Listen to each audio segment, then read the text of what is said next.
President Obama did not directly urge the Palestinians to drop their bid for a statehood resolution, but he said Israelis and Palestinians must resolve the issues that divide them through negotiations, not through UN actions. And I am convinced that there is no shortcut to the end of a conflict that has endured for decades. Peace is hard work.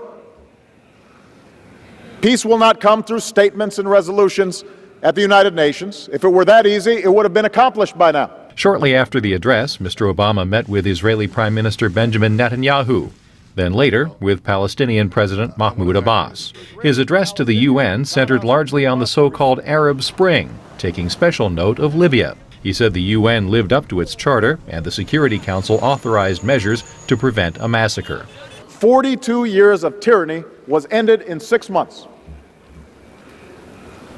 From Tripoli to Misrata to Benghazi, today Libya is free. The president looked back on what he called a remarkable year that also included the overthrow of dictatorships in Ivory Coast, Tunisia, and Egypt. The Gaddafi regime is over.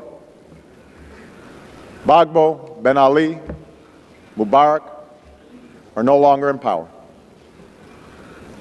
Osama bin Laden is gone.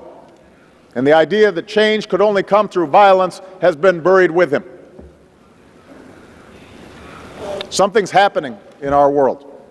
Mr. Obama also saluted the successful independence referendum in South Sudan and efforts toward reform in Bahrain and toward a transition of power in Yemen.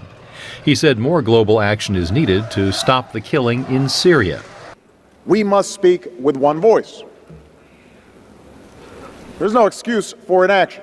Mr. Obama only briefly mentioned the long-standing wars in Iraq and Afghanistan, saying that the U.S. is poised to end them from a position of strength.